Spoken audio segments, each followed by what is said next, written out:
Hey guys, welcome to Screen Summary. I'm Peter, and today we're diving into one of the most iconic slasher franchises of all time, Scream. From the game-changing original to the latest blood-soaked sequel, we're recapping Scream 1 through Scream 6. Before we get into the twists, the kills, and the mystery behind Ghostface, don't forget to like, subscribe, and hit that notification bell so you never miss a recap. Now let's get into it. The movie opens up with a teenage high school student, Casey Becker, answering her home phone to talk to a stranger with an attractive voice. She hangs up a few times, but the strangers persisted on having a conversation with Casey. After a few chats, giggles, and talking about each other's favorite horror movies, the stranger at the other end of the line flips and makes it known he's watching her. Casey, in a panic, locks all of the doors and tries scaring off the stranger with her big football-playing boyfriend, only to find out he's on the patio, tied up, bleeding. The stranger asks her questions about horror films, and if she gets them correct, her boyfriend Steve lives. If she's wrong, he dies. The stranger asks somewhat of a trick question, Casey answering incorrectly, resulting in Steve's death. The stranger, aka Ghostface, finally breaks into the house. Casey stealthily makes her way outside and sees her parents driving up. But Ghostface catches up and stabs her in the chest. Casey hits him down low and makes one last attempt to get away, trying to call for her parents, but unable to. Ghostface catches up to her and finishes her off. Her parents hear her on the other end of the line and find the house filled with smoke. Her mom runs outside to go to the neighbor's house to call the police when she sees Casey hanging from the tree in the front yard. One of the most iconic openings to a horror movie ever. Later that night, we meet Sydney Prescott, another high school teen, and her boyfriend straight from The Outsiders, Billy Loomis. He sneaks through the window, and Sydney's dad charges to the room to find out what it was. Luckily, the door is locked. Sid opens the door, and to her dad's surprise, finds the room empty. Her dad informs her that he'll be out of town for the weekend after Billy discusses his issues he has with their relationship being a little too PG instead of R-rated. But Sydney's not feeling it due to her mom just being raped and murdered a year ago. Billy finally leaves, and we move on to the next morning at Woodsboro High. The school is filled with police and press due to Casey Becker's the previous night. Sydney walks around the school when she sees Gail Weathers reporting on the death and runs into her homie Tatum, who gives her all of the details about the murders. The police interrogate the whole school, and it's finally Sydney's turn, where we meet Tatum's brother, Dewey. They don't really suspect her of doing anything because of what happened to her mother just a year prior. After school, Sydney and her group of friends, where we meet Stu, which is Tatum's boyfriend, and Randy, a horror film-loving dude, are all hanging out at a fountain. They just babble nonsense about the murders and don't really treat it solemnly.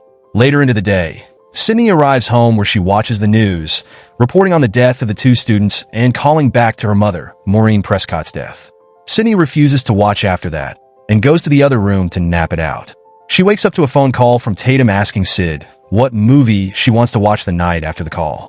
She gets another call with an attractive male voice at the other end of the line. Sound familiar? They go back and forth with some small talk until Ghostface tells her he's at her front porch. She investigates, doesn't see him, and calls his bluff. Ghostface then threatens to kill her, just like her mother. She goes inside, locks the door, and out comes Ghostface from behind. They have a little brawl in a chase upstairs. Sid blocks a door off and contacts the police via computer. Ghostface disappears, and Billy shows up shortly after at her bedroom window. She goes to hug Billy when his cell phone drops out of his pocket, making her feel uneasy. She suspects Billy goes downstairs to leave the house. She opens the front door, and oh my god, now it's just Dewey. They arrest Billy and take him to the station for questioning. While the sheriff questions Billy and his dad, Sid sneaks out the back with Tatum and Dewey due to the whole situation blowing up with the press. Gail Weathers catches them and immediately dives into questioning. There's a little beef between these two because Gail capitalized on Sid's mom's death, writing a book about it to get that bag. SID shortly after punches Gail right in the face. Tatum offers Sid to stay with her for the night for comfort, but just a few minutes later Sid gets a call from Ghostface, leading her to believe Billy wasn't the killer after all. The next day, while Sid is walking into school, she sees Gail in her news van applying makeup. She goes to talk to her to somewhat clear the air. Gail reveals she believes Cotton Weary, the man who's in jail for Maureen Prescott's murder, is actually innocent and was framed for the murder. Sid tries not to believe her, but ultimately feels unsure. Sid finally gets ready for class. She's a student running around in the Ghostface costume, making her feel uneasy. She walks away, running into Billy. Billy essentially tells her she's never been the same after her mother's death, and she just needs to get over it and be the old Sid again. That does not sit well with her.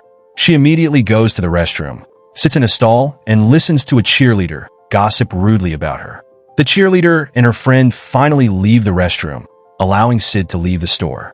She hears her name get whispered. She turns around and sees Ghostface stepping down from a toilet and locking the stall door and lunging at her. She makes it out safely and runs down the hall. Due to the situation, the school suspends all classes indefinitely, and the city gets an early curfew to try to prevent any further murders. Stu is absolutely thrilled and plans a party inviting Tatum, Sid, and a few of his other friends. While Principal Hembry is playing with the Ghostface mask in his office, he hears a knock at the door. He goes to investigate, where we see Wes Craven playing a janitor named Fred in a Freddy sweatshirt. Wes Hembry goes back to his office after finding no one shutting the door. Ghostface comes out from behind and stabs Henberry to death. Later into the day, Stu stops by the video store to chat with Randy. They discuss who they think is behind all of the murders. Stu thinking Sid's dad might have something to do with it, while Randy thinks everybody is a suspect, but especially Billy. Nighttime rolls around and everyone is ready to party as Dewey is on his way to check in on this party. He notices Gail and Kenny are there. He approaches them with some small talk, letting her know he's going inside to check out the party. Gail offers to go with them, being a little flirty when they go in the house. Gail sneaks a little hidden camera on top of the VCR in the living room. Gail Tatum goes to the garage. That must be freezing to get some beers. She runs into Ghostface, but thinks it's Randy playing a little joke. After a cut on the arm, she realizes that's no Randy. It's Mother Heck and Ghostface. She runs around, making Ghostface hilariously stumble all over the place. Tatum tries escaping through the cat door, but gets stuck. Ghostface opens the garage door, crushing Tatum and killing her. One of the most iconic kills in Oliver. People are finally starting to head home, and the party dies down a little bit. Billy shows up and pops his head around the corner. He wants to talk with Sid one-on-one, and Stu, being the homie that he is, let's then talk upstairs in his parents' bedroom. Sid talks to Billy about her feelings and says that she doesn't want to end up like her mom. While Billy references horror movies, they end up finally doing the do while the remaining partygoers watch John Carpenter's Halloween. Randy gets up and tells the group about the rules to surviving a horror movie. Virgins live no drinking nor drugs and never say, "I'll be right back," because you'll never be back. Shortly after, Red answers the phone, relaying the message to his homies that Principal Hembry is dead and is hanging on the field goal post at the football field. The high schoolers, getting excited from the message, dash to their cars and go check out the scene. Dewey and Geller walking down the road, being all flirty when they almost get run over by the students. Dewey lands on top of Gil O'Rescue. They end up discovering Sid's dad's car abandoned in the woods, since he's a main suspect. Gail and Dewey run back to the house to alert the others. After Sid and Billy's lovemaking, she questions him again and still thinks he's a little suspicious as she goes on about it. Ghostface appears behind Billy and supposedly stabs him, Billy falling down in the process. Sid runs, and we get a cool little chasing throughout the house. Sid climbs out of a window and falls back onto a boat, rolling off, seeing Tatum's dead body and running for help. Randy, drunk and tired, is still watching Halloween when Ghostface comes up behind him. He subliminally keeps telling himself to turn around as Ghostface is about to kill him before Ghostface can do that. Sydney yells outside, alerting Ghostface. She runs to Kenny, who's in the news van, for help. He gets out to see what the deal is, but gets his throat cut before even taking 2 steps out of the van. Ghostface chases Sid, but she escapes running into the fields. Dewey and Gail return to the scene alarm. Dewey skips out the house while Gail locks herself in the van and tries to call for help. Randy shows up, scaring her, leading to Randy getting punched several times. She drives off, and Kenny's body falls onto the windshield. She continues down the road, but Sid jumps into the middle of the road, causing Gail to drive off and crash. Sid, not giving a hex about Gail, runs back to the house to see Dewey walking out of the front door with a knife in his back. Ghostface, following behind him, gets his knife back and chases Sydney to the police cruiser. Unfortunately for Sid, Ghostface has the keys. He opens the back up and grabs Sydney. But once again, she escapes. She runs back to the house, picks up Dewey's gun, and turns around to see Randy and Stu pleading for the gun, accusing each other of being the killer. She doesn't trust either and locks the door on both of them. Billy shows back up, falling down the stairs, appearing to not be able to walk very well. Sid hands on the gun, and Billy opens the front door to get help. But instead, Randy charges in accusing Stu of being the killer. Billy turns around slowly, makes another horror movie reference, and shoots Randy in the chest. He reveals that he used corn syrup to portray blood. Sid, looking distraught, runs into Stu, asking for help. Stu pulls out a voice changer where we hear the attractive Mel voice again. They drop her in the kitchen and show off their psycho sides, disturbing Sydney in a number of ways. They reveal to her that they, in fact, were the ones who murdered her mom, Maureen Prescott. Apparently, Maureen had been sleeping with Billy's dad, causing his parents to get a divorce, his mom abandoning him. They frame kind of weary for that murder and reveal they're going to frame Sydney's dad for all of these murders. They explain their entire plan, and to seal the deal, they let Sid watch as they stab each other. But not too deep, showing that they were also attacked, but survived the whole incident after they're ready to end this thing. Stu goes to get the gun but realizes it's missing, and in the other room stands Gail, holding the gun up, ready to shoot, but doesn't realize the safety was turned on. Billy kicks her down the stairs and takes the gun back. Sydney takes the opportunity to hide and call the police. She then calls Billy and Stu using the voice changer, making Billy go on a rampage. Stu stays on the phone with Sid as he cries, knowing the police are coming and his parents will be mad at him. Billy checks a room under the stairs, and out comes Sid stabbing Billy in the chest with an umbrella wearing the Ghostface costume. Stu comes out charging Sydney. They fight, but Sid ends up on top and pushes the TV onto his head, killing Stu. Sid goes back to check on Randy, but Billy gets back up, punches Randy, and gets ready to stab Sid when Gail remembers the safety this time and shoots Billy in the chest. The three group up and stand over Billy. He comes back for one last scare but gets shot right in the head. Sid's dad then comes out of hiding and gets untied. Morning strikes, and the police and medics are here. Dewey still seems to be alive, but getting toted away in an ambulance.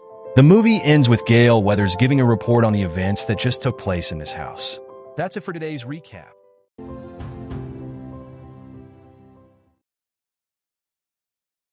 The movie opens up with the couple Maureen Evans and Phil Stevens standing outside of a movie theater, waiting to watch a film called Stab. Based on the events of the first Scream, Maureen is obviously not too thrilled. They make their way into the packed Loud Theater with a whole bunch of Ghostface cosplay going on. After settling in, the movie starts, which shows identical scenes to the first film with Heather Graham playing Casey Becker. This time around, Maureen excuses herself to get some popcorn on the way back to the theater. Phil jumps out and scares her after some smooching. They part ways. Maureen goes back into the theater, and Phil heads to the bathroom. He waits behind a Ghostface cosplayers using both urinals for what seems to be forever. Phil decides to use a toilet instead when he hears odd noises coming from the next door stall. He puts his ear up to listen. The real Ghostface then stabbing Phil in the head or ear area. Ouch! Ghostface makes his way to sit next to Maureen, who's actually starting to get into the movie a little bit. She leans over on a Ghostface and finds she has blood all over her hands, looking confused. Ghostface then pulls out his buck 120 and stabs Maureen right in the tummy. She tries running away, but Ghostface chases her down the aisle, stabbing her in the back, fitting in with everyone else doing the same thing. She finally gets to the front of the theater, lets out a scream, and falls down, everyone watching her die. The next day, we finally meet back up with Sydney Prescott, who's now in college. She gets a prank call from someone pretending to be Ghostface, but caller ID has her back. Moments later, we meet her new best friend, Haley.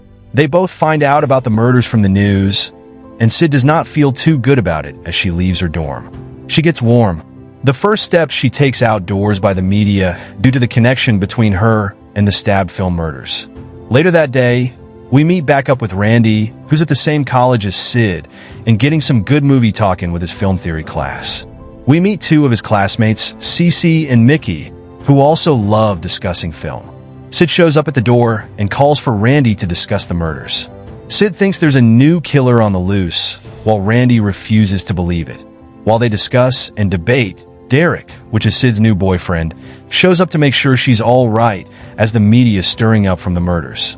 Gail Weathers makes her way to the campus with her new cameraman, Joel. She meets Debbie Soul, a local reporter who somewhat admires Gil. Sid sees Gail from afar at a conference with the police chief. She turns her head to then see Dewey limping his way around the campus. Sid immediately runs for him, hugs him, and they set to converse about the entire situation going on. Dewey making sure Sid is okay.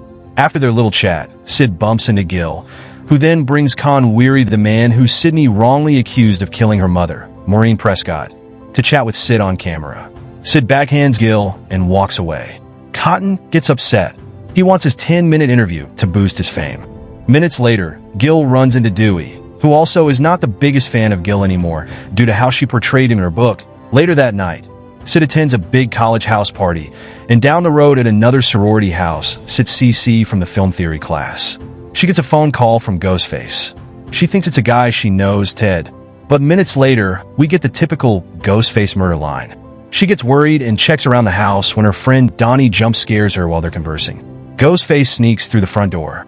Donnie leaves, and CC once again gets a call from Ghostface after walking around her house.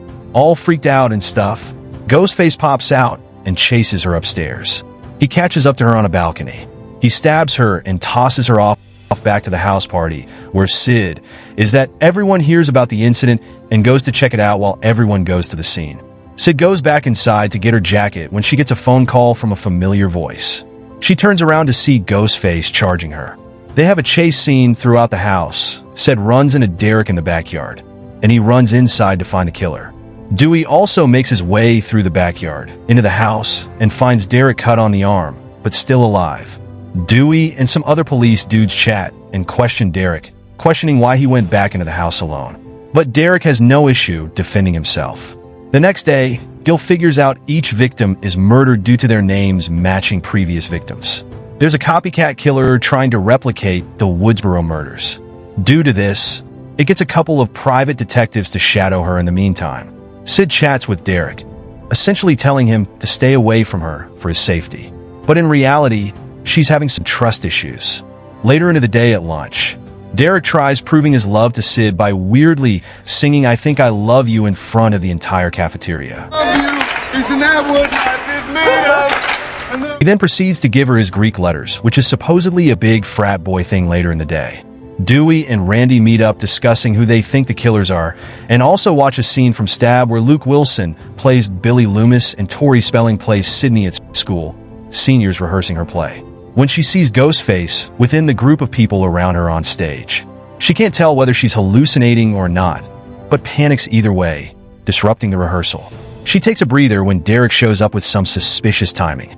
She again tells him to leave her alone, but like for real this time while chilling on campus.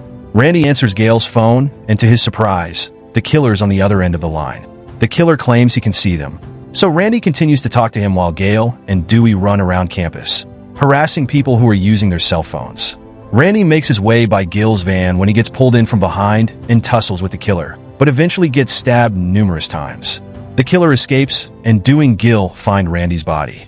While in the library, Sid is using the computer when she gets a threatening message from the killer. Her detectives move her to the other side of the library while they scout around looking for the killer Cotton, where he shows up behind Sid and aggressively suggests she go on a Diane Sawyer interview with him. The detectives see this go down and arrest Cotton on the spot. They take him to the police station where he reminds them he's an innocent man, and due to lack of evidence saying otherwise, they have no choice but to let him go as he leaves. The press is all over him, asking him questions. However, Debbie Saul questions Gil, but Gil isn't having it and yells at her to leave her alone. Shortly after, Gail's new cameraman, Joel, quits due to the fear of being murdered. Dewey then comes up to Gil, and they plan to watch the tapes Joel left behind with Gil to see if the killer spotted in any of them. They sneak into the university after hours to watch the tapes in the auditorium. They load up the tapes and fail to find any evidence. Gil does some forgiving, and the two start to kiss and make a little arcade. When tapes of the victims start playing on the TV, they spot Ghostface in the projector room, and Dewey limps his way to capture that son of a gun. He confirms with Gil that the room is empty, but the killer pops up right behind her as he's talking. She sprints away, splitting up with Dewey and losing him. She locks herself in a room with soundproof glass and turns around to see Dewey getting stabbed in the back. She pushes a shelf in front of the door to stop the killer from entering the room. The killer soon then disappears outside of the school. Sydney says her goodbyes to Derek as she leaves with her roommate and detectives for safety after they leave. Derek gets blindsided and carried away by his frat brothers who are upset with him for giving his Greek letters away to Sid. They tie him up on the stage set for Sydney's play and tells him in alcohol while cruising in the car.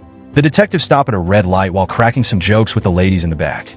Ghostface suddenly pops out of nowhere and slits Detective Andrews' throat. Detective Richards gets out of the car to brawl with Ghostface, but gets beat up. Richards snaps back up and points his gun. Ghostface runs into him, but Richards holds onto the hood of the car until Ghostface crashes it into a construction site. A metal rod goes right through Richards' head, killing him. Ghostface appears to be unconscious, giving Sid and Haley an opportunity to crawl over him and get the freak out of the car. Once out, Sid decides that she should en masse to kill her to find out who it is.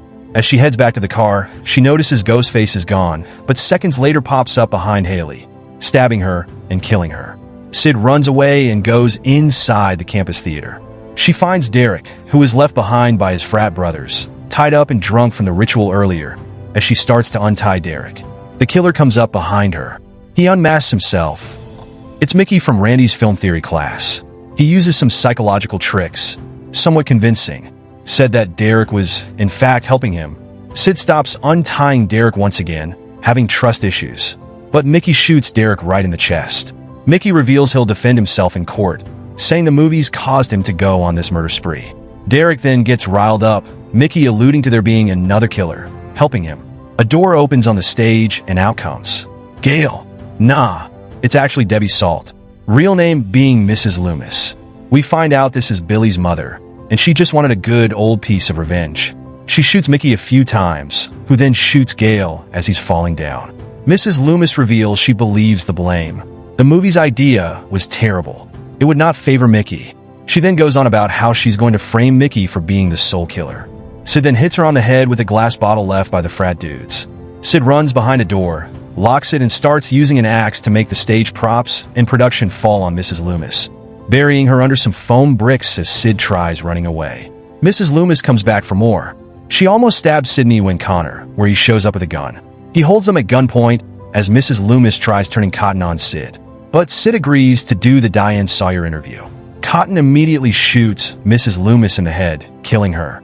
Cotton, Sid, and Gail group up, standing over Mrs. Loomis' body. When Mickey pops back up, Sid and Jill unload a plethora of bullets into him, killing him for good morning strikes. And the paramedics and police have arrived to the scene. Gail finds out Dewey is still alive and goes with him to the hospital. The media surrounds Sid, but not wanting any attention. She sends them to Cotton, claiming he was a hero, giving him the fame that he wanted.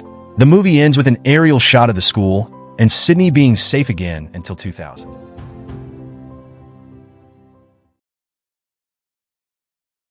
The movie opens up with a helicopter lighting up the Hollywood sign and busy streets in LA, and one of the cars has gotten weary.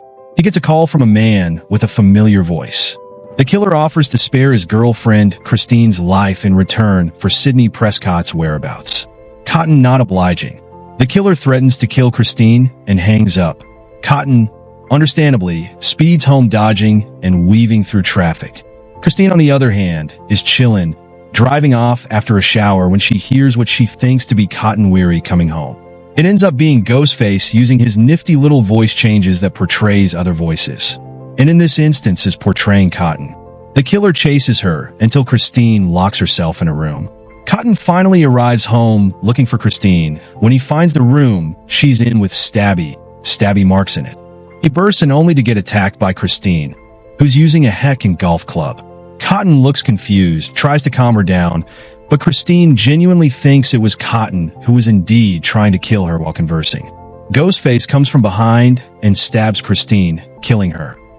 Cotton not having to defend his lady and exchanges blows with Ghostface until he ultimately gets stabbed twice, once in the tom-tom and once in the head, killing him. The next day we meet up with Sidney Prescott again. Who's walking that good boy? Cherokee.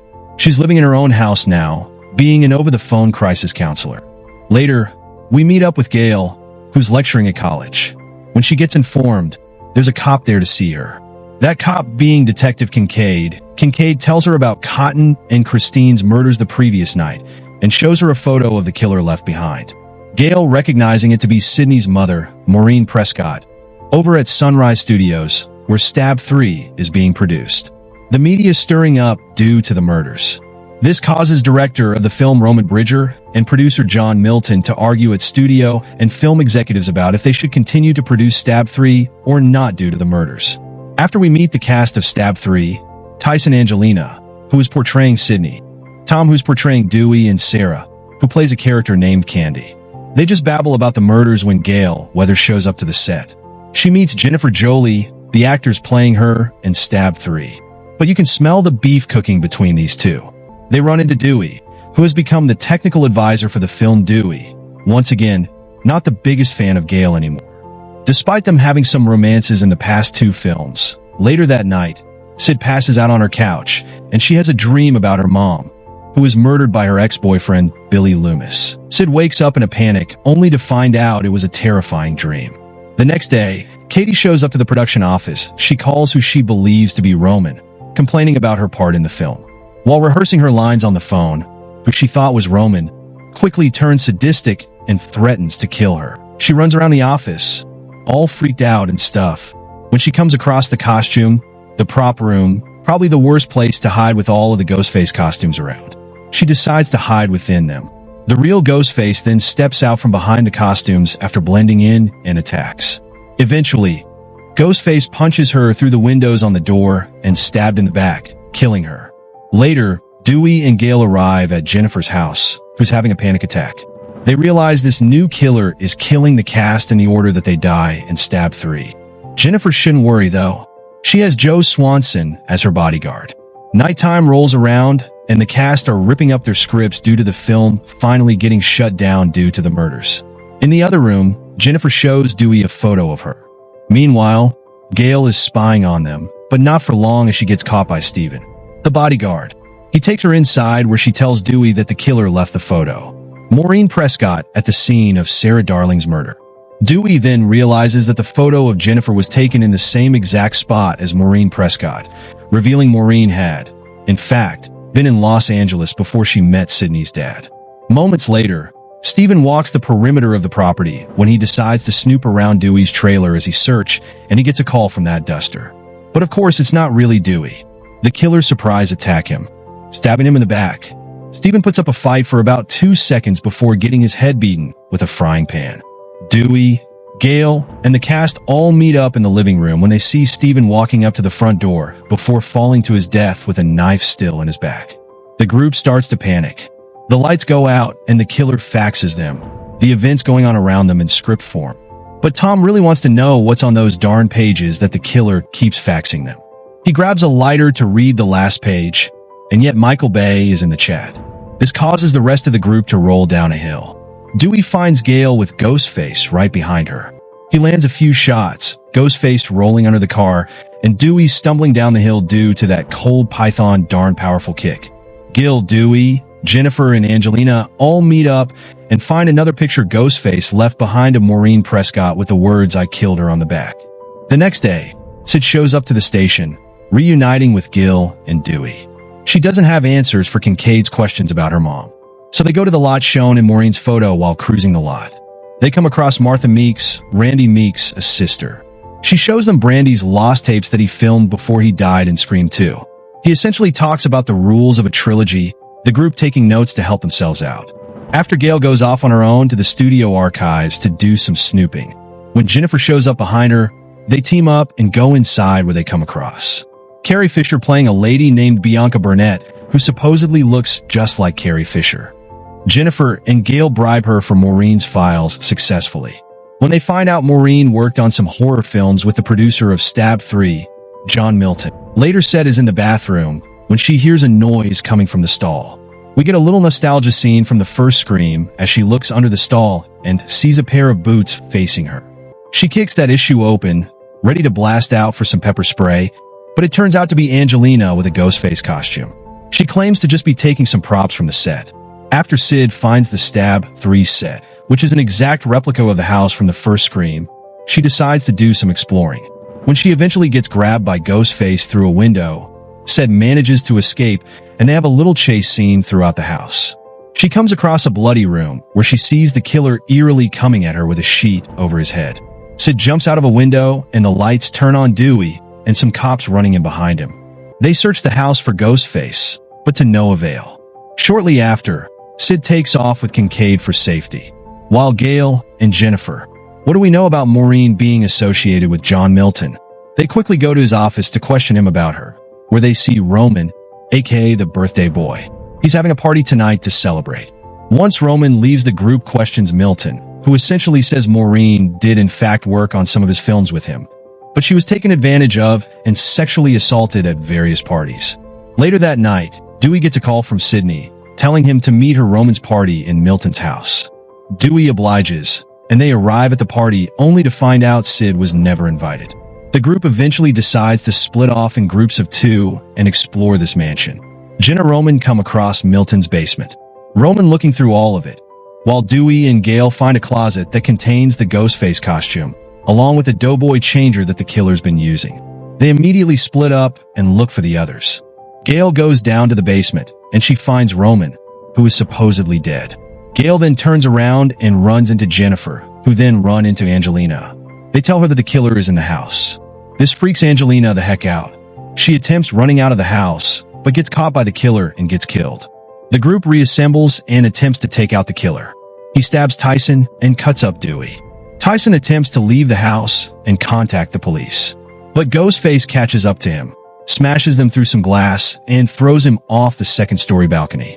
Jennifer gets trapped in a secret room and unfortunately can't get the attention of Dewey and Gail due to the one-way glass. The killer stabs her, killing her. Dewey shoots out the glass, but it's a tad too late.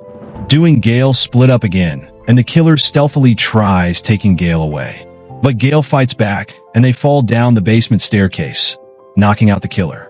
Dewey finds them, tries to shoot, but inconveniently has no ammo.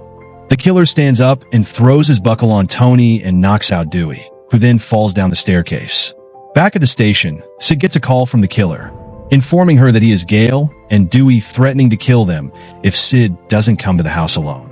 She obliges, but prepares herself with a nifty little firearm. She arrives and receives a call from the killer. He makes her use a metal detector and check herself for any weapons. And of course, the killer notices the gun and makes her throw it out. She runs into the house, attempts to untie Dewey. When the killer shows up behind her, she turns around, pulls out a second gun she was hiding, and shoots the killer a few times. Smart little play there, Sid, as she enticed Dewey and Gail. They notice the killer is gone. She quickly gets up with her gun and out comes Detective Kincaid from around the corner with his gun drawn as well. Sid suspects him, but the killer comes from behind her, and Kincaid takes him on getting stabbed in the process. The killer sets his sights on Sid, who runs the killer, obviously chasing her. Sid makes her way to the home theater, where a projector is playing footage of her mom, Maureen Prescott. Ghostface then comes out, and what a boom, he's revealed to be Roman. He reveals to say that he's actually her brother, and Maureen abandoned him, never claiming Roman to be her child. He sneakily stalked Maureen and filmed her affairs with Con Weary and Billy Loomis, his dad. This was his key to convince Billy to murder Maureen, claiming Billy used Stu as a scapegoat. Roman proceeds to bring out John Milton, who was tied up. He plans to frame Sydney for all of the murders, leaving John Milton for last because he's to blame for Sid's mother being sexually assaulted. He cuts his throat, obviously killing Milton after Roman gets all worked up and attacks Sid. Dewey, England up, freeing themselves and tracking down, said Dewey cuts the power. Meanwhile, Kincaid finds a way into the theater. Roman catches them, knocks him out and takes his gun, shooting Sid in the chest twice. He turns his back for 2 seconds, only to turn around again and see that Sid is gone. He searches for her, but to no avail. Sid gives him a taste of his own medicine, calling him and then stabbing him from behind. She reveals that she had a bulletproof vest on. Sid then stabs them again. Gil and Dewey break into the room to find out that it's Roman as they all turn to leave. Roman stands up for one last scare, but Dewey sprays 1,000,000 bullets into him, but finally landing a headshot to put Roman out for good. Kincaid gets up and the 4 are OC happy to live life once again. Sometime later, at Sid's house, Dewey proposes to kill her, saying yes, all that's cute again. For the 3rd time, Sid, Dewey, Gil, and Kincaid all prepare to watch a movie when Sid sees the door open. But she leaves it open, symbolizing that she finally feels safe.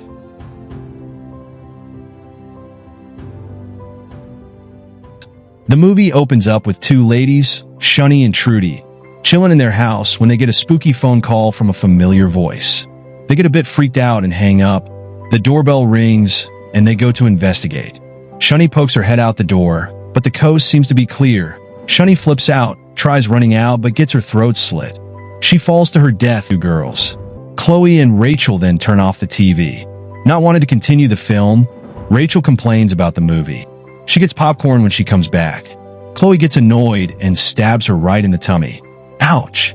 We then see the Stab 7 title card. We then see two more ladies, Jenny and Marnie.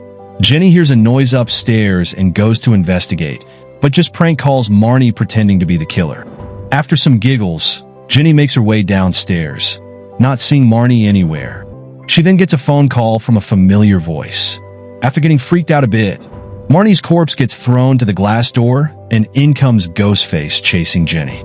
They make their way to the garage where Jenny gets stabbed in the back and tries crawling out. Ghostface shuts the door on her and stabs her one last time for good measures. The next day, we meet back up with Sydney Prescott in Woodsboro. She's just visiting this time around, as she is now a known author and doing a book signing for her new upcoming title about her time throughout the last 3 films.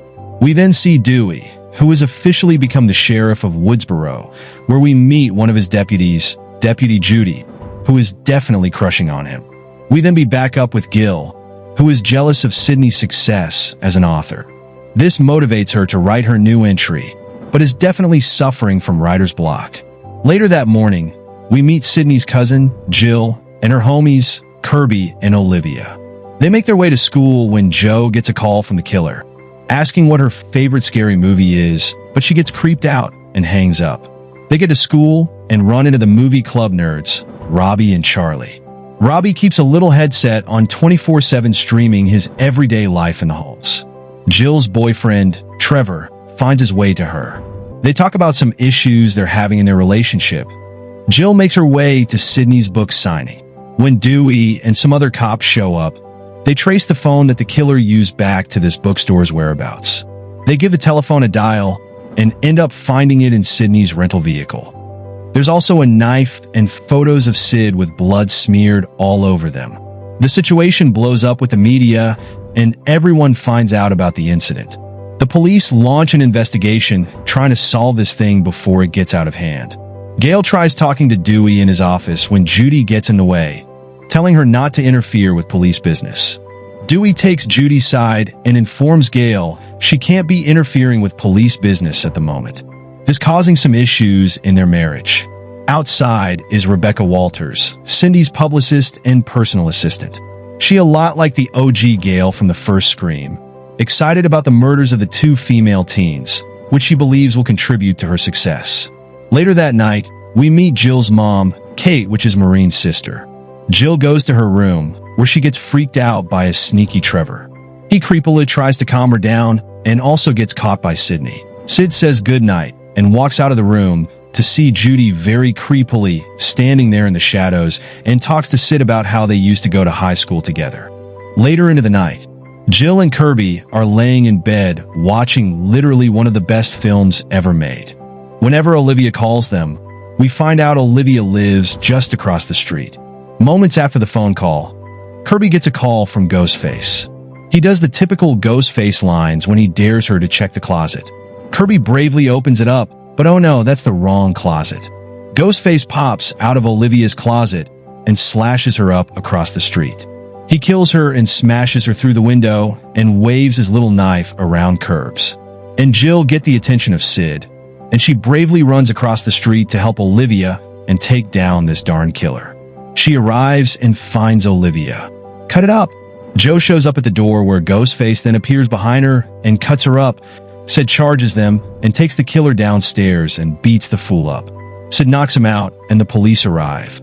But too late. Sid turns her back and the killer is gone. At the hospital, Charlie and Robbie are streaming the media circuit outside. When Gail shows up proposing that they work together, eventually agreeing to do so. Inside the hospital, Sid finds out just how terrible Rebecca is and fires her. Rebecca gets all upset and heads to the parking garage to find her car and get the heck out. On the way out, she gets a phone call from Ghostface. She gets terrified and tries running, but the killer catches up to her and stabs her in the tummy down below. At a press conference Dewey is holding, Rebecca's body falls from the parking garage and pummels onto the news van. Everybody freaks out and runs off. The next night, an event called Stab Ethan is going on where everyone gathers and watches all of the Stab movies together, which is hosted by Charlie and Robbie. Gail sneaks in and sets up some hidden cameras just in case the killer makes his way there. Once she gets back to her car, she notices that all of the cameras are suddenly going black. And then on the last camera, she sees Ghostface. She heads back inside and sees another camera not set up by her. Ghostface pops up behind her and manages to stab her due. He shows up and fires some rounds at Ghostface, causing him to run off. Dewey checks on Gail, and thank goodness she'll be okay. Officer Haas and Perkins are chilling outside Jill's house just to make sure everything is okay. Haas does a perimeter check, and when he gets back to the car, he finds Perkins playing a prank on him. This gives Ghostface the chance to sneak up and stab Haas right in the back, killing him. Ghostface then turns to Perkins and stabs him right in the head. Perkins gets out and tries fighting back, but falls to his death. While Sid is inside, Kay pops up from her late-night grocery run. Sid shortly after gets a call from the killer, and he alludes to killing Jill Said, then going upstairs to check on her. But lo and behold, Jill is gone. Kirby came to pick her up, Kate, and said go to find her. But when leaving out the front door, Ghostface shows up, they slam it shut on him. But Kate gets stabbed with a little mouse light and ultimately dies. Judy then shows up but Sid's not trusting her. She pieces out and goes to find Jill. Her being with Kirby, Charlie, Robbie, and Trevor all at Kirby's house. Trevor kind of just weaseled his way inside. He claims Jill texted him to come over, but she turns those allegations down. Jill goes to find her phone, and Trevor follows behind. Robbie also walks out, leaving Charlie and Kirby behind to watch Stab alone. They get a little flirty and almost kiss whenever Trevor walks in looking for Jill. Charlie gets all upset and walks out, and Kirby gives Trevor some clear signs that she isn't happy either. Robbie is just chilling around vlogging while drunk, when a wild Ghostface appears, stabbing Robbie numerous times, ultimately killing him. Sid shows up to the front door moments later, urging Kirby and Jill to leave with her. Seconds later, they see Robbie stumble around and fall to his death. Ghostface then shows up and chases them into the house. Jill hides under the bed while Sid goes on the roof. She dials Dewey up but gets knocked down by Ghostface. She barely clings on until dropping to avoid getting stabbed. She then runs back into the house and runs into Kirby. They make their way to the basement, where Charlie shows up outside with blood all over his hands. Kirby, not trusting him, gives the killer enough time to show up behind him and knock him out.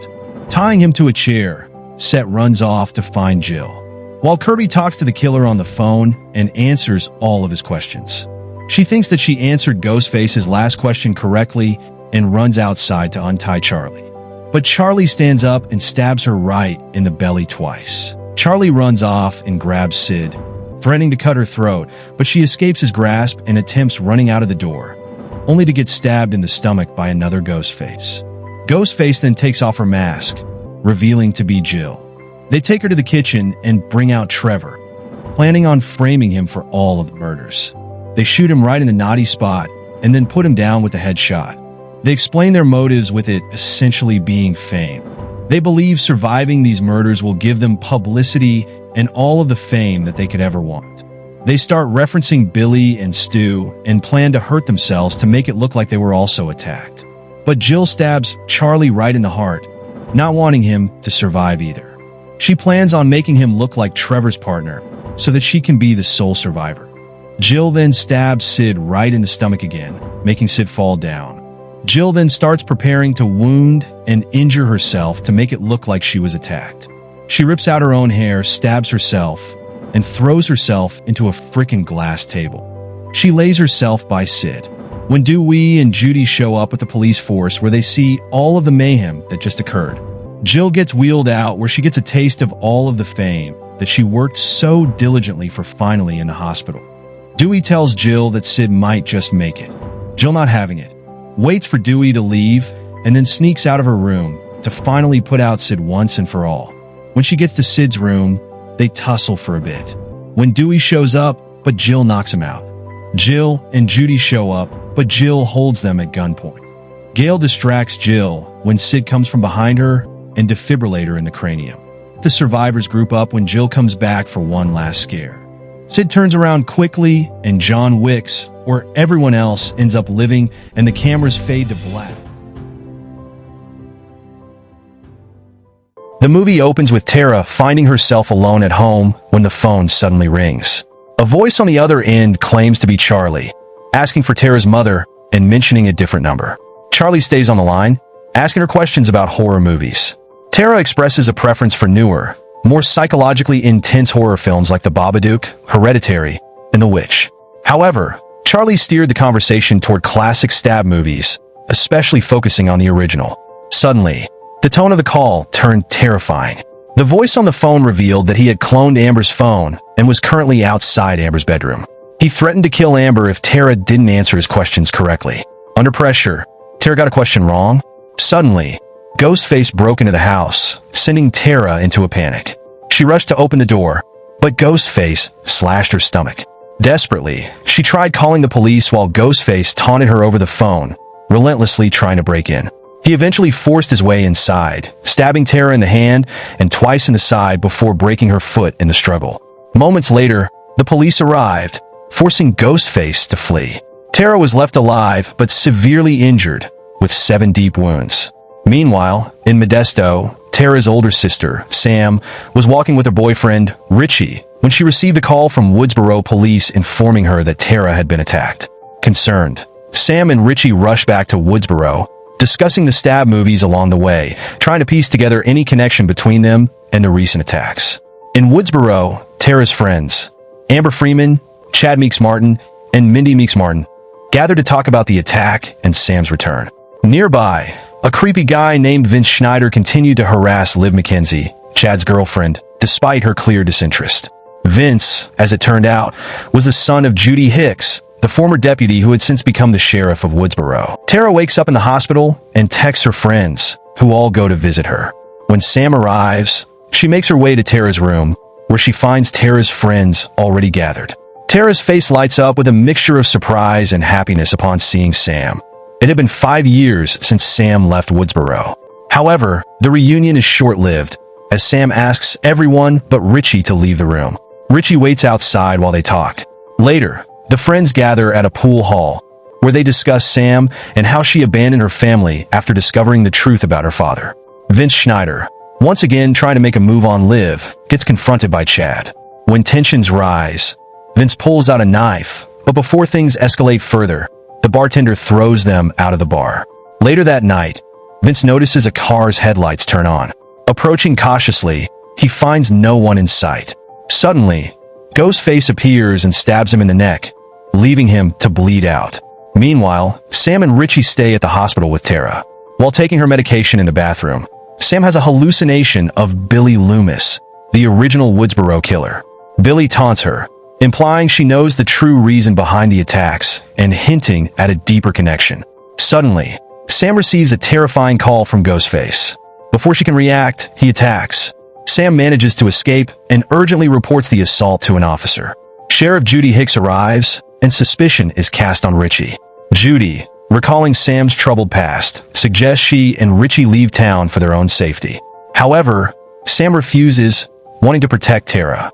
She later confides in Richie, revealing that when she was 13, she found old letters in the attic written by her mother. She initially thought they were about her father, but instead, she discovered the shocking truth. She was actually the daughter of Billy Loomis. When she confronted her mother, her stepfather overheard the conversation, learned the truth, and abandoned the family. Overwhelmed by guilt and horror, Sam fled Woodsboro, fearing she would turn out just like Billy. Tara, furious that Sam kept this secret for so long and abandoned her, demands that she leave the room. Outside, Sam tells Richie they should return to Modesto, but Richie insists they stay until they are sure Tara is safe. Realizing they need expert help, Sam and Richie seek out former Sheriff Dewey Riley. Dewey now lives alone, separated from Gail Weathers, who has found success as a morning news anchor. Initially, Dewey refuses to help them, but when Sam reveals that she is Billy Loomis' daughter, he offers them advice. He explains that if the killer is inspired by the original stab movie, then there are certain rules they need to follow to survive. Never trust the love interest. The killer is always connected to something from the past. The first victim always has a friend who is involved. Despite this, Dewey refuses to get directly involved and makes them leave. Afterward, he calls Sidney Prescott, who is now married with children. Though initially concerned, Sidney tells him she has learned to protect herself and refuses to return to Woodsboro, wanting to keep her family safe. After some consideration, Dewey pulls himself together and decides to return to Woodsboro with Sam and Richie. They go to Chad and Mindy Meeks Martin's house, where it's revealed that they are the niece and nephew of Randy Meeks. Mindy, much like her late uncle, is a huge film buff. Sam gathers the rest of the friend group to reveal a shocking truth. She is Billy Loomis' daughter. She explains the connections between the current killings, the original murders, and the Stab movie. Amber reveals that Vince was actually the nephew of Stu Macker, Billy's former accomplice. Mindy theorizes that the killer is following a requel formula, a mix between a prequel, reboot, and sequel, because many hardcore Stab fans were furious with the latest installment. Wes expresses concern that his mother, Sheriff Judy Hicks, might be the next target since she was part of the Stab story. Mindy, however, suggests that Sam herself could be the killer, causing Sam to storm out. She heads back to the motel. Meanwhile, Judy places an order for food and heads out to pick it up. On her way, she receives a threatening call from Ghostface, who ominously warns her that Wes's life is in danger. Panicked, she races back home. Inside the house, Wes hears strange noises and goes downstairs to investigate. However, he doesn't notice his mother lying dead outside in front of the house. Before he can react, Ghostface suddenly attacks and stabs him in the throat, killing him. Sam and Dewey arrive at the crime scene, where they find Gail Weathers covering the story. Their reunion is rocky. Gail scolds Dewey for telling her about the murders via text. Despite the tension, Dewey admits that after he and Gail split up, he was forced to retire from his job and turn to drinking. While at the crime scene, Sam notices a deputy from the hospital, which makes her realize that Tara is now completely unprotected. Worried for her sister's safety, she immediately rushes back to the hospital, with Dewey joining her. At the hospital, they try in vain to find a nurse or a security guard, but no one responds. Suddenly, the lights go out, signaling that something is terribly wrong. In a desperate attempt to find help, Tara wheels herself outside her room, only to discover that the security guard is missing. Terrified, she quickly retreats to her room to hide. As someone starts to open the door, she panics and swings a crutch at them, only to realize it's Richie, who had come to check on her at Sam's request. Meanwhile, Sam frantically tries to reach Tara, but Ghostface taunts her over the phone. The killer knocks Richie unconscious and then pursues Tara, forcing Sam to make a choice: save Tara or let Richie die. Sam stalls for time until she and Dewey arrive at the hospital. When they finally do, Dewey shoots Ghostface 3 times, seemingly stopping the killer. He helps get Richie into the elevator with Sam and Tara, but decides to stay behind to finish the job. He prepares to put a bullet in Ghostface's head when his phone rings. Gail is calling him. The momentary distraction gives Ghostface an opening. The killer suddenly springs up and overpowers Dewey, stabbing him multiple times before slicing upward, killing him. As Ghostface stands over Dewey's lifeless body, he coldly remarks, "It's an honor," before fleeing the scene. Dewey's death devastates everyone, and as his body is being taken away, Gail is left heartbroken. Upon hearing the news, Sidney Prescott returns to Woodsboro to reunite with Gail. Sam approaches them to offer her condolences, but when Sidney suggests that Sam should help stop the killer, Sam refuses. She insists that she's taking Tara and leaving Woodsboro, believing that running away is the only way to protect her sister. Sidney warns her that avoiding the fight never works, but Sam is determined to leave anyway. Unbeknownst to Sam, Sidney places a tracker on her car, and she and Gail follow her as she drives out of town. Meanwhile, Tara realizes she doesn't have her inhaler. Sam reassures her that Amber has a spare, so they decide to stop by Amber's house before leaving. However, Amber's house is packed with people. It turns out she is hosting a memorial party for Wes. At the party, Chad and Liv separate when Liv wants to hook up, but Chad hesitates, fearing she might be the killer. Upset, Liv storms off. A few moments later, Chad receives a location-sharing notification from Liv's phone, showing that she's nearby. When he goes to find her, he's ambushed by Ghostface, who stabs him repeatedly. Sam and Richie arrive at the house just as the party begins to die down. Most of the guests leave, except for the core group of friends. Mindy, a horror movie fanatic like her late Uncle Randy, stays in the living room watching the original Stab movie. Ironically, she yells at a character on screen to turn around, completely unaware that Ghostface is right behind her. Before she realizes the danger, Ghostface stabs her in the neck. Sam walks in just in time to see Mindy bleeding and terrified. Mindy, in shock, accuses Sam of being the killer. Chaos erupts as Richie rushes in, followed by Liv, who appears with blood on her hands, claiming she found Chad outside. The accusations fly. Someone in the room is the killer. Before anyone can react, Amber suddenly pulls out a gun and reveals herself as Ghostface. Without hesitation, she shoots Liv in the head, shocking everyone. The group panics and scatters. Just then, Sydney and Gail arrive outside and instantly recognize the house. It's Stu Macker's house, the same place where the original Woodsboro massacre ended. As they approach, they hear screams from inside. When Amber stumbles to the door, pretending to be injured and in distress, Sydney and Gail don't buy it. They immediately realize it's a trap, but before they can react, Amber shoots Gail, wounding her. Sydney urges Gail to get to the hospital, but Gail, determined to see this through, insists on staying. Sydney then enters the house, methodically shooting at closed doors, suspecting Ghostface is lurking behind one of them. Meanwhile, Richie hides nearby, pretending to be a frightened bystander. Elsewhere in the house, Sam finds Tara tied up in a closet. But as she prepares to free her, she hesitates. Richie had previously warned her that Tara could be involved in luring them back to Woodsboro. The doubt lingers in her mind. Before Sam can decide, Amber attacks Sydney, leading to a brutal fight over the gun. Sam manages to grab it, but before she can fire, Richie suddenly stabs her in the side, revealing himself as the second Ghostface. Richie even reveals that he took just to lure Sam and the others to the house. With their plan coming to fruition, Richie and Amber force Sydney, Gail, and Sam into the kitchen, preparing to kill them.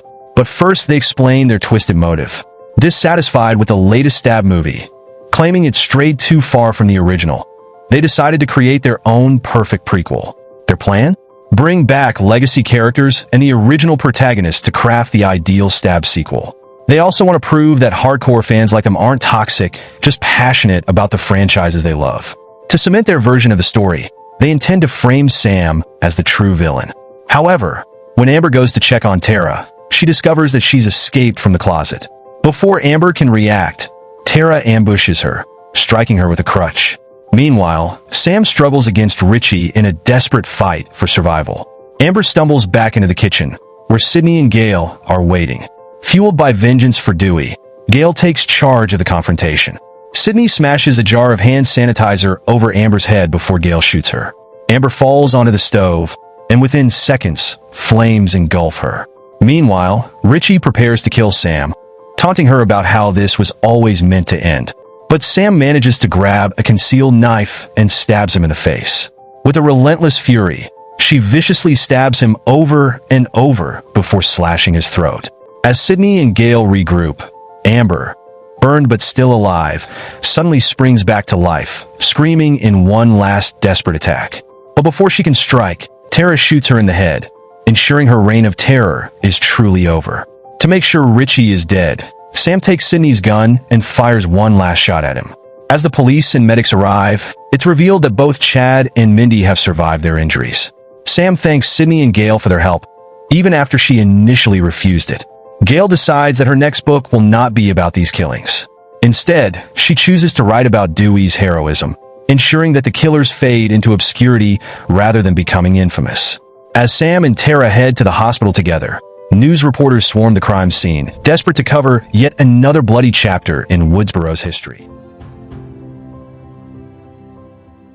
The movie opens in New York City. A woman named Laura Crane, a film studies professor specializing in slasher films, is waiting at a bar for her date, Reggie. He calls her, claiming he's lost, and they banter about first dates and horror movie tropes. Reggie asks Laura to step outside to help guide him, leading her down a dark alley. Suddenly, the voice of Ghostface taunts her for falling into a classic horror movie cliché before brutally stabbing her to death. Ghostface then removes his mask, revealing himself as Jason Carvey. He calmly walks back to his dorm, where he briefly encounters Tara Carpenter, who is on her way to a frat party. Jason and his roommate, Greg, are obsessed with the stab movies and have a shrine dedicated to Ghostface. Their plan is to kill Sam and Tara Carpenter as a tribute to Richie Kirsch, their idol.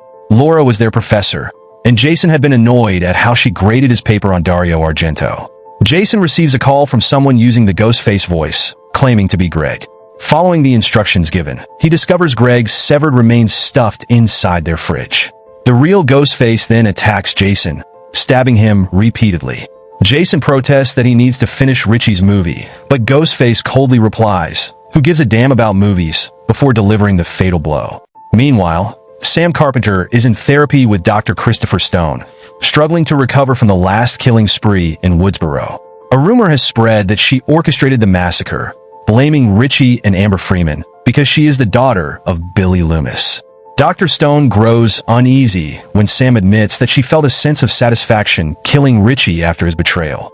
Sam returns to the apartment she shares with her sister Tara and their friends, including Quinn Bailey and Ethan Landry. Quinn mentions that Tara is at a frat party despite Sam telling her not to go. Quinn also notices Sam checking out their neighbor, Danny, but Sam isn't ready to date again after what happened with Richie. At the party, Mindy Meeks Martin and her girlfriend Anika Kyoko notice Tara, drunk and about to go upstairs with a frat guy named Frankie. Chad intervenes despite Tara insisting she's fine, leading to a fight between Chad and Frankie. Sam arrives and escalates the situation by kneeing Frankie in the groin before getting Tara out of there.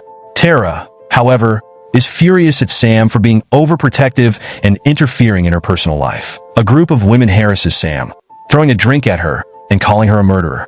Back at their apartment, Quinn tries to comfort her, mentioning that she lost a brother and that her father, a cop, is very protective of her. Chad comforts Tara, and a romantic spark seems to form between them.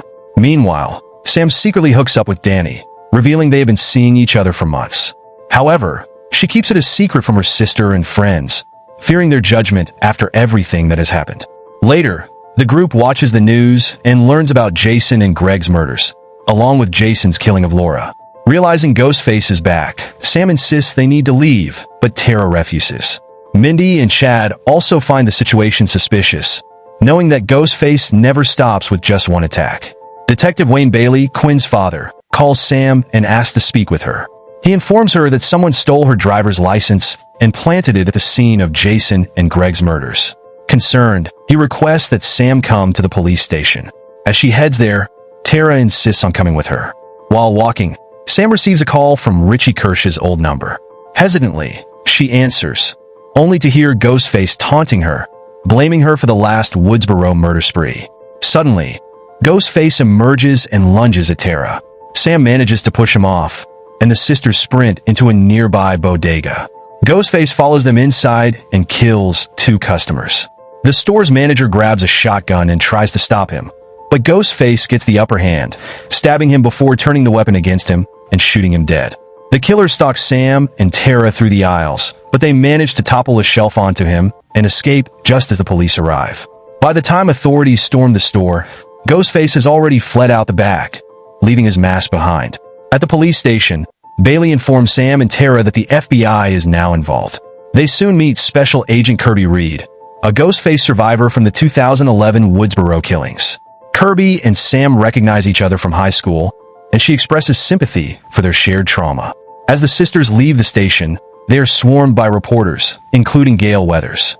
Sam and Tara have grown to resent Gail after she broke her promise and wrote a book about Richie and Amber's killing spree. In it, she portrayed Sam as unstable and a born killer. Sam attempts to punch Gail, but Gail dodges, having learned her lesson from Sidney Prescott. However, Tara catches her off guard with a sucker punch.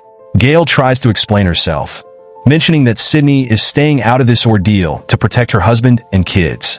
Sam cuts deep, questioning how Gail would feel if the roles were reversed. Meanwhile, Dr. Christopher Stone is home when he hears a noise at the door. As he goes to check, Ghostface suddenly smashes through the glass, slamming Stone's head against the metal bars. The killer then fatally stabs him in the face before breaking into his office and stealing Sam's patient file. Later, Mindy Meeks Martin gathers her brother Chad, the Carpenter sisters, Quinn, Anika, and Ethan to analyze Ghostface motives and establish the new rules. She explains that this is no longer just a sequel or a legacy sequel. It's now a full-fledged franchise. The stakes are higher, the body count will be bigger, and even the survivors of the last Woodsboro killings are suspects. She also warns that, much like James Bond, Tony Stark, or Luke Skywalker, even being a main character doesn't guarantee survival. Meanwhile, Bailey discusses the case with Kirby. He reveals that the mask left behind at Dr. Stone's murder scene belonged to Roman Bridger, Sydney's half-brother and the only Ghostface to work alone. The group analyzes the connections between the previous 9 Ghostface killers.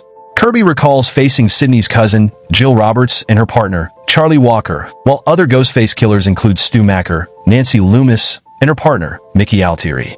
Back at the apartment, the group watches the news, which reveals Dr. Stone's murder. A video posted by the obnoxious girls from the previous night has gone viral, making Sam the prime suspect. Feeling overwhelmed by the public hatred, Sam confides in Tara, but Chad and Mindy step in, reassuring her of their love. Chad affectionately dubs their group the Core Four. Across the way, Danny sees Ghostface in Quinn's room and frantically tries to warn Sam. However, Sam, who has just revealed to the others that she and Danny have been secretly seeing each other, ignores his call. Moments later, they hear Quinn struggling, and when they approach her door, Ghostface suddenly hurls Quinn's bloodied body at them. Tara and Chad run out while Ghostface attacks Sam, Mindy, and Anika. He stabs Mindy in the shoulder and severely wounds Anika in the gut. Just as Ghostface closes in, Sam smashes him with a knife block, buying them enough time to retreat. Realizing their friends are still upstairs, Tara and Chad rush back. Meanwhile, Sam, Mindy, and Anika barricade themselves in Quinn's bedroom, where Danny spots them from his apartment. He quickly sets up a ladder between their windows for them to escape. Sam makes it across first, followed by Mindy. Anika, weak from her injuries, struggles to climb. Just as she's about to make it over, Ghostface bursts in and violently shakes the ladder. Sam desperately tries to grab Anika's hand, but Ghostface tilts the ladder, sending Anika plummeting onto a dumpster below. She dies instantly. Mindy breaks down in grief over her girlfriend's death. The police arrive, and Detective Bailey is devastated by Quinn's murder, vowing revenge against the killer. Sam and Tara offer their condolences before they are met by Kirby and Gale. Meanwhile, Chad and Mindy grow suspicious of Ethan, who is nowhere to be found during the attack. Though Ethan insists he has an alibi, they remain wary. Gale leads the group to a location Jason and Greg had rented, an abandoned movie theater that they had transformed into a Ghostface museum. The exhibit contains masks, cloaks, and weapons used by previous killers, along with memorabilia from their crimes. Kirby finds the knife Charlie used to stab her, while Sam is drawn to Billy Loomis's mask and robe, preserved in a glass case. Mindy and Kirby bond over their shared love of horror movies, but the sight of the shrine is too much for Tara, who leaves, unwilling to be part of the Ghostface legacy. Sam later confesses to Gale that she fears her presence in Tara's life has only made things worse. Determined to catch Ghostface, the group devises a plan to trace his call. When Ghostface calls Sam again from Richie's phone, Kirby tracks it to an apartment building. Realizing the target is Gale, Sam and Tara steal Bailey's police vehicle and rush to her location. Meanwhile, Gale receives a call from Ghostface while she's with her boyfriend. Ghostface taunts her, noting that this is the first time they've spoken directly. Gale confidently tells the killer they will die like all the others, but he cruelly mocks her over Dewey's death. He then brutally kills her boyfriend and throws his body through a glass door. Gale puts up a fight, shooting through the door at Ghostface, but he still manages to slash her. She briefly gains the upper hand, knocking him out by throwing him onto a glass table. As she goes to retrieve his knife, he suddenly grabs a shard of glass and stabs her in the abdomen. Before he can finish her off, Sam and Tara arrive, firing their guns and scaring him away. Gale loses consciousness as medics arrive to take her to the hospital. Outside, Sam, Tara, Chad, and Mindy regroup. Sam expresses her belief that the only way to end this is for Ghostface to come after her so that her loved ones will be spared. With Kirby's help, they agree to set a trap at the Ghostface Museum. They notify Detective Bailey of their plan and head to the subway. Danny joins them, eager to help Sam, while Mindy and Ethan take a separate train due to the Halloween crowd. Sam, Tara, Chad, and Danny grow paranoid as their train is packed with people wearing Ghostface costumes. Meanwhile, on Mindy's train, she is attacked and stabbed twice by Ghostface before he vanishes. Ethan pulls her out and gets subway workers to help her. Though injured, Mindy is mostly frustrated that she once again misjudged the killer's identity. The rest of the group arrives at the museum, where Sam tells Danny to stay behind, as she isn't sure she can fully trust him. Just then, Sam gets a call from Detective Bailey, who warns her that Kirby is unstable. She was fired from the FBI months ago. Sam suspects Kirby is Ghostface and flees. Tara and Chad, now alone, grow closer and share a kiss, until Ghostface suddenly appears and stabs Tara in the back. Chad fights him off, but a second Ghostface emerges, and together, they repeatedly stab Chad. Tara runs towards Sam, while Kirby arrives to help, though the sister still believes she might be the killer. Detective Bailey suddenly appears and shoots Kirby, revealing himself as one of the Ghostface killers.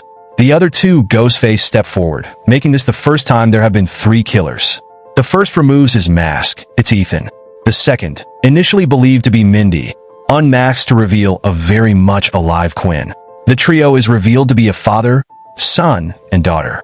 Quinn was the one who started the rumor that Sam orchestrated the last Woodsboro murders, while Bailey used Jason and Greg's names to purchase the abandoned movie theater for Richie's Ghostface shrine. Their motive? Revenge against Sam for killing Richie, who was Bailey's son. The museum was all Richie's, and while Bailey never fully understood his son's obsession with Ghostface, he still supported Richie's filmmaking ambitions. Now, they plan to finish what Richie started by killing Sam and Tara. However, Sam turns the tables, taunting them by calling Richie a pathetic man-child. This enrages Quinn, giving Tara the opening to strike her.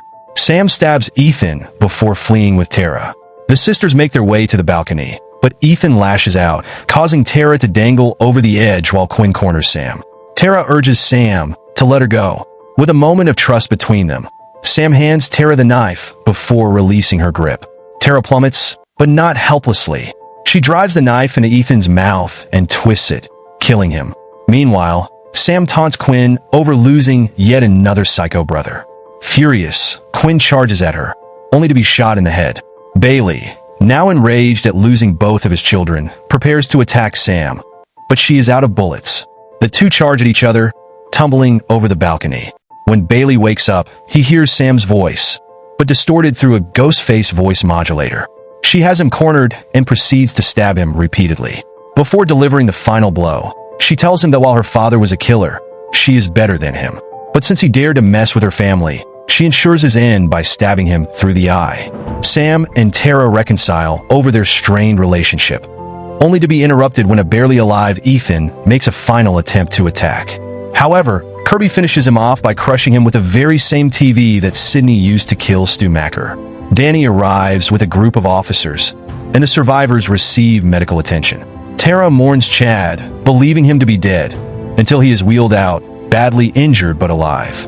She kisses him again, and he reassures her that they are still the core 4. Mindy arrives, wounded but conscious. Though annoyed that she missed the killer's dramatic motive monologue, she is satisfied that she was actually right about the culprits this time. As they prepare to leave, Sam opens her bag, revealing that she has taken her father's Ghostface mask. She hesitates for a moment before ultimately dropping it in the street. If you enjoyed this recap, don't forget to like, subscribe, and hit the notification bell so you never miss a breakdown of your favorite movies. Thanks for watching Screen Summary, and I'll see you in the next video.